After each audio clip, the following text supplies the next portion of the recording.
Hey guys, Garner here. You know what, back to school is coming up and I'm going to be evaluating, let's see, a Surface Pro, Surface Pro 4, 2 Chromebooks and an iPad for back to school. So stick around.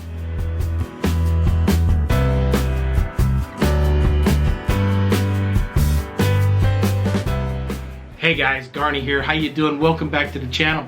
Hey, you know what? July's here. School's around the corner. And I've got 2 kids going to college. My son just finished his first year of college and my daughter's on her way in. So you know what the cool thing is, I get to shop for some technology for them, especially computer technology. And the things that we discuss is taking notes, usability, what do they want to use their technologies for at school. Now granted, phones are one thing, that's a given. But what about computers or note-taking devices? And that's what I want to focus on is, what are some of the things that we went through as a family to come up with the decisions to buy the things that we did? Well, first and foremost was budget. How much do we want to spend? Do we want to minimize the amount of spending? Do we want to maximize our spending? But tie that into the longevity of the products. Will we get 1 year worth out of them? Will we get 2 years worth? Maybe 3 or 4? The longer the better, right? Based upon the budget. So based upon how long you want the device and how much you want to spend is really what we were deciding as a family of what we're going to get. Next we were looking at, okay, now that we got, what is the use case? Some people like to write when they take notes, give them an ink pen and a piece of paper and they are happy. But there are other people who like digital paper or basically ebooks or e-tablets or something to that effect where they can write, and other people are just fine with keyboards. I'm fine with keyboards, but I can go either way. It's neat to draw, it's neat to write, but a lot faster by being able to type out my notes. So keyboards are pretty important. So what did we come across? Well, here's the other aspects of it. We didn't want to think about fashion because remember, go back to the budget thing, the higher the fashion item, the more the budget you're gonna have to spend. So let's talk about the other things that are out there. What are the 4 things that we were looking at? Again, we were looking at the Windows or the Microsoft Surface Pro 4. We looked at the Chromebook from Acer, the C720p, which is a touchscreen Chromebook. We also looked at the Samsung Chromebook Pro, and we've got, of course, my wife. Of course, she's going to school again, but she wanted a tablet that actually had a pen. So we got her a brand new 2017 iPad Pro 10.5 inch with the Apple Pencil. Alright, let's talk about the first one, the Microsoft Surface Pro 4. So let's get this thing set up. Basically, I like to call this the computer that acts like a tablet. Yeah, basically it. So watch this. Look how fast it is to turn on and log in. Turn on. Boom. Look at that. Pretty quick. It's facial recognition through the Microsoft Hello protocols. And so basically, this is an awesome little PC that acts like a tablet. That's what it's all about. And that's why I like it so much. It comes with a pen. In fact, the package I bought from Amazon included the pen and the keyboard, which is really nice. Now, when I say the computer acts like a tablet, I could do this. I can push the keyboard down, disconnect, move the keyboard off to the side, and it goes into tablet mode, which is really neat. I can actually push this thing all the way down, and in fact, I can actually start taking notes. Like, for example, if I open up Windows, Word, right? Actually open up a blank document, I can go to Draw, and in fact, I can just pick a highlighter, or let's just pick a regular bold pen, and I can actually put my wrist on the page. My wrist is on the computer, and actually I can start writing. Hello world. Check that out.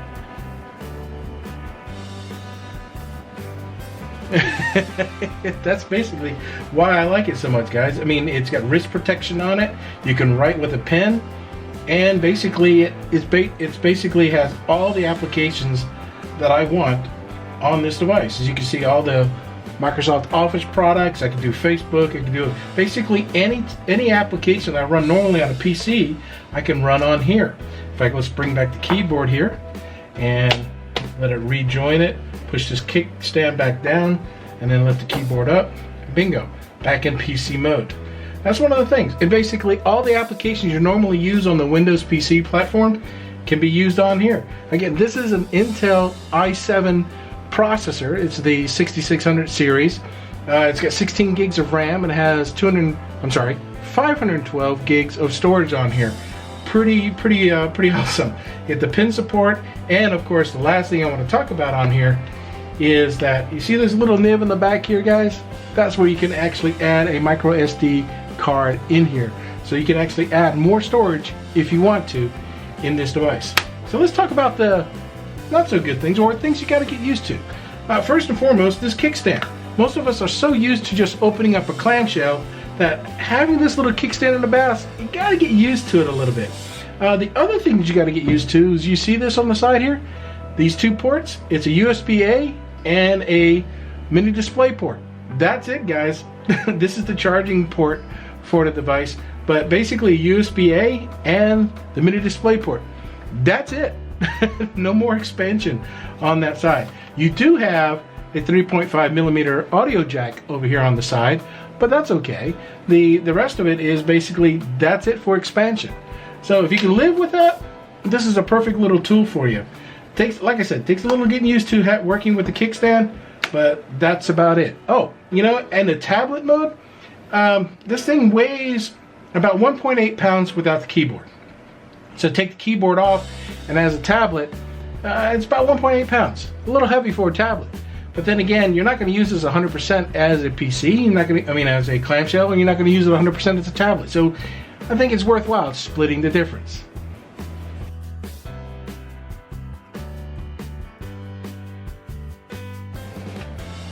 So let's talk about the next item I have on here. This is the Acer C720p Chromebook. Yeah, basically, this is the cheapest item on the list here that I'm comparing. But let's go through this here a little bit. It's a little bulky, a little thick, and when you actually open this thing up, decent sized keyboard and screen. Basically, this is a Chromebook. So basically, anything you could do on a browser, you can do on this. In fact, the best thing about this is that you have access to the Google suite of tools like Docs, Sheets, Slides if you want to. You can actually do everything that you do on a browser, you do on here, because this is a browser-based interface. The best thing about this here, from taking notes, is that if you like to type to take notes, this is a perfect platform. A nice sized keyboard, a decent sized keyboard to type on. It's a little heavy, a little bulky, but for the price, perfect. Let's take a look at the peripherals on the side here. A full SD card slot for expansion of memory if you want. A Microsoft A slot here and a locking port. Let's look on the other side here. You have a 3.5 millimeter, 3.5 inch, that's pretty wide, but 3.5 millimeter audio jack. You got a USB 3 connection here, and then you have an HDMI port. And this is the charging port here, the proprietary charging port for the Acer. Not bad at all. If you like taking notes by typing, this is a great little device. It's cheap, inexpensive, and it gets the job done. If you're going to be connected all the time, like on a campus or at the library or whatever else, or in the classroom, and you're taking notes, this is a perfect little platform to do this on. In fact, this is actually my son's Chromebook, and he uses this every day to take notes in class. He loves it. He actually adores it. In fact, the reason why I got him this one here is because his current laptop is a 17-inch MSI gaming laptop. It's huge. It's really large. It's loud because it's got a large GPU in it, so it is distracting when you turn it on. And you know what? Since it being such a big platform, it just doesn't fit on those little tiny desks in those lecture halls. This, you can sit on those little tiny desks and take notes. In fact, you can sit there and put it on your lap and be comfortable with it. His MSI gaming laptop gets hot. It only has a 2.5 hour, 3 hour battery if you're lucky. 3 hour battery. This thing will last him all day long on campus. So let's talk about the other Chromebook I have out here. If you guys haven't seen my review, I did a Samsung Chromebook Pro review before, and it was really focused on the business traveler. Someone who travels a lot in the airport and goes flying all over the place. Did a review on this. Absolutely love this device. In fact, it's thin, it's light. So if you set this down and you open it up, the first thing you're going to notice is how beautiful that screen is. It is a beautiful looking screen. Samsung did an awesome job setting this up for casual use or use at the home, office, or even in the classroom. The keyboard is a little bit to get used to, but you will get used to that. I didn't. I like the Acer keyboard a lot better, or a full-size keyboard from, let's say, a traditional laptop. But the interesting thing about this is a 3:2 aspect ratio, and that's the same thing. So the keyboard has cropped a little bit from the sides.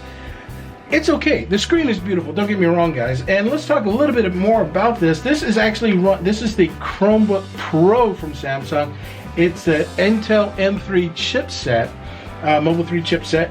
Let's talk about the peripherals on the side here. Besides the power and the volume, you have a USB-C connection here. This is the Chromebook Pro's pen, S Pen, just similar to like the Galaxy Notes phones. This is, or the phablets, this is the same type of pen. On the other side, you have a 3.5mm audio jack and a USB-C, and this is a little cubby for a micro SD card slot if you want to expand that out. That's available. But the only drawback here on this one here is that it's only USB-Cs. Now the benefit here is you can charge on either side, but you can't take a traditional USB key or thumb drive and stick it on here and use it without an adapter. That's the only drawback. But this was about $500. We'll go over prices in a little bit. Twice as much as the Acer, but you know what? It's thin. Let's bring up the Acer back up here. Let me show you compare the thickness. The Acer is heavier. You can basically see the difference in the two here, but for walking around campus in a backpack, the Chromebooks are just fine. Again, if you're typing and not writing, this will be a great tool for you. And plus, the battery life on these things work great for a long period of time. Well, here's my wife's iPad. This is the iPad 10.5 2017 edition, iPad Pro 2017 edition. This is a nice little cover that she has for it. I thought I'd share that off. Cost her about $15 on Amazon. But let's flip this open, and basically, here you go. If you are looking to minimize what you do and how you do things, the iPad will probably be the perfect thing for you. So here it is. I fired up Microsoft Word on here also, and here's the Apple Pencil. And so basically, I could do a hello world again here for you. I can actually lay this down. Listen, let me lay this down flat. I can actually turn this around, go into portrait mode. I can put my wrist on here, just like I did on the Surface Pro. I can change colors, and I can actually write on here if I want to. Pretty nice. And plus, you can actually use all the other tools that are out there. I have Microsoft Office on here. I have the Apple suite of tools that are out there. I have OneNote that's installed here. And as you know, the ubiquity of the Apple platform is pretty big out there. Almost every company, every application you can think of that's on the iPhone, obviously is on the iPad. And this pencil here is really neat because you can write on here. It works on the iPad Pros only, the 10.5 and the 12.2-inch iPad Pros. It does not work with the iPad Airs at all. But the nice thing is that you can actually take this pencil, and you see this little nib there. It's a lightning bolt connection. You can plug that in right into your iPad, and it will charge it up. Approximately 30 seconds of charge will give you about 30 minutes of use. I mean, it's pretty amazing. It charged very quickly. And plus, that's how you actually sync it up for Bluetooth and all that. So guys, that's the benefit here is that it's iOS. What can you say? If you're used to the iOS platform and you use the iPads, and if you go out there and do a search, especially for students, if you go out there and do a search on iPads and OneNote and note-taking for classrooms, you're going to find a lot of videos on that. Quite a lot of videos.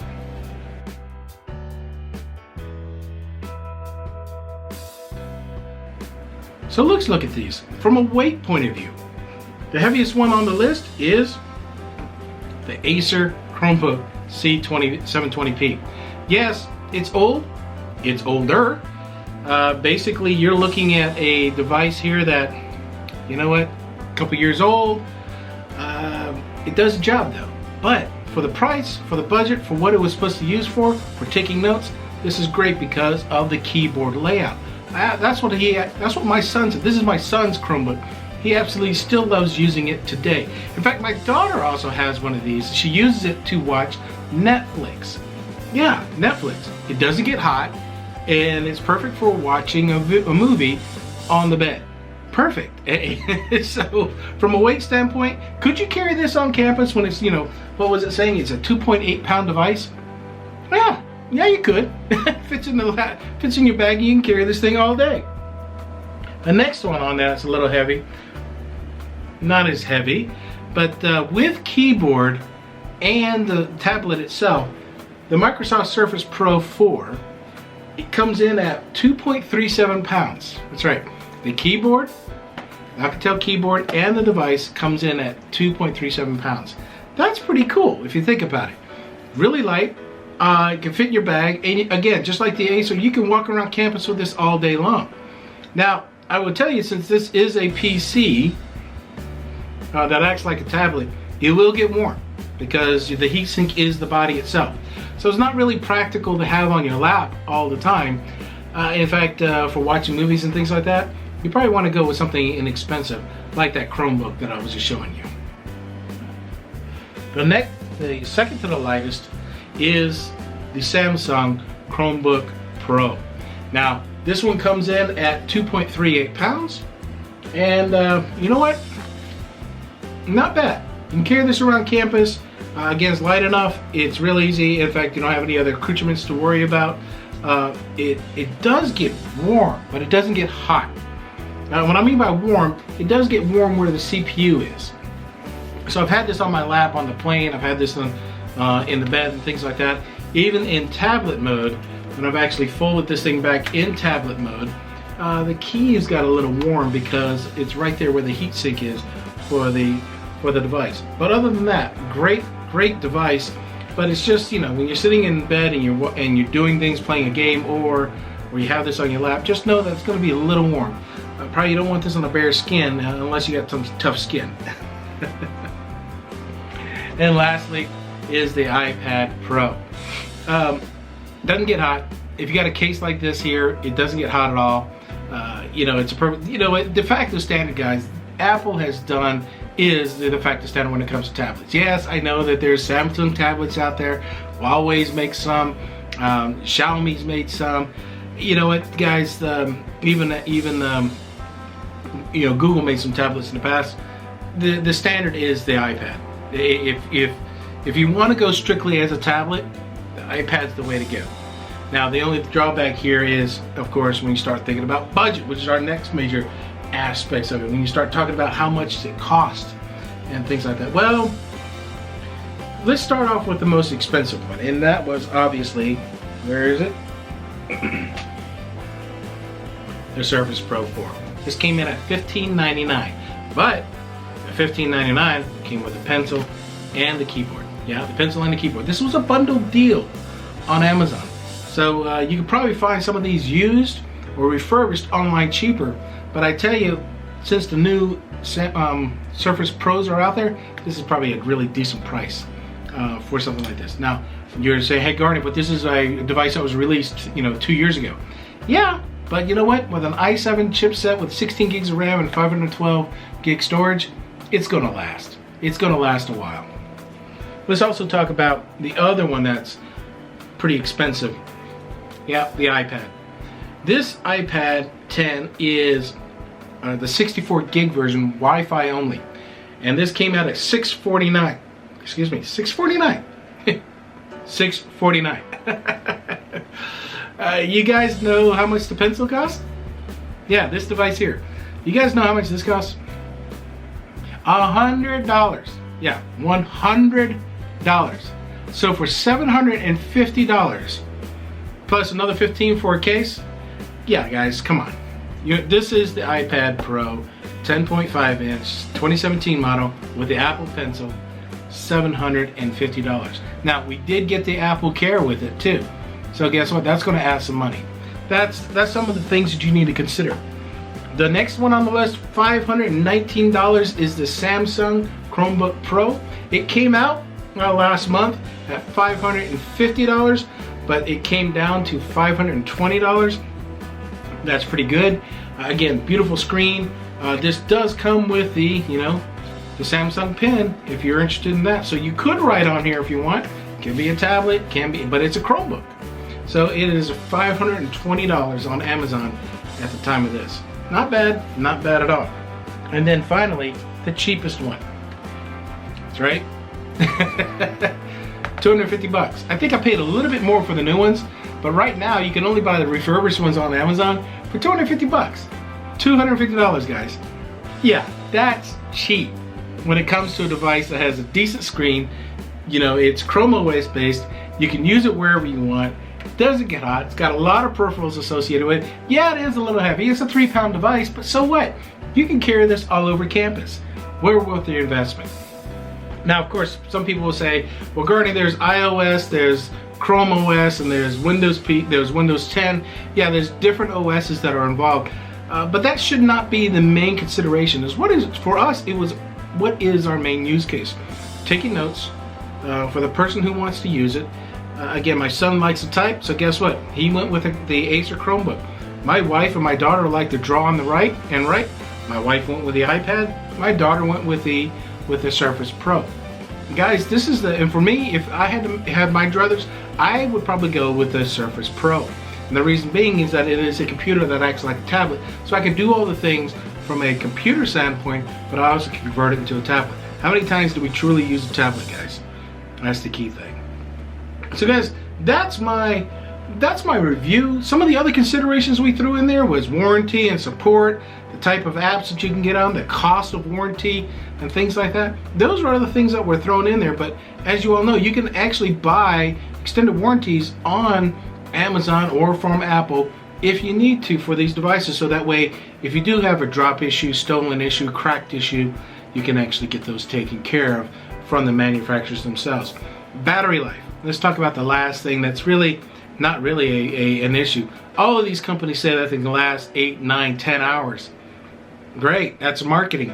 But here's the biggest thing that I would talk about, that is that it really comes down to how you use the product. Take, for example, the Surface Pro. You use it a lot, you're gonna go through that battery a lot. So you may get 4, 5, 6 hours out of that thing instead of the 9 hours that Microsoft says. The iPad says you can go to 10 hours. But if you're actually drawing and writing on it quite a lot and the screen is constantly on, yeah, you might not get 10 hours. You might get 7 or 8 hours out of it. But the benefit here with all these devices that we just talked about, if you shut the device up and put it in your backpack, guess what? They last forever. I mean, I can shut these things down and walk away for 2 or 3 days and come back and boom, they still have the charge. They maybe lose a couple of percentages, but they still have this charge. Guys, that's my quick review on going back to school. I've got another video coming out, a part 2, talking about tech gear to go back to school with. But we'll get to that later. But what did you think? If you're new to my channel, hit that subscribe button, because join me for the ride on this. If you like what I did on this video, hit that like button. Leave a comment down below if you got any questions, or contribute to the community and all that good jazz. How did I do, guys? I hope you're having a great day. We'll talk to you on another one. Peace.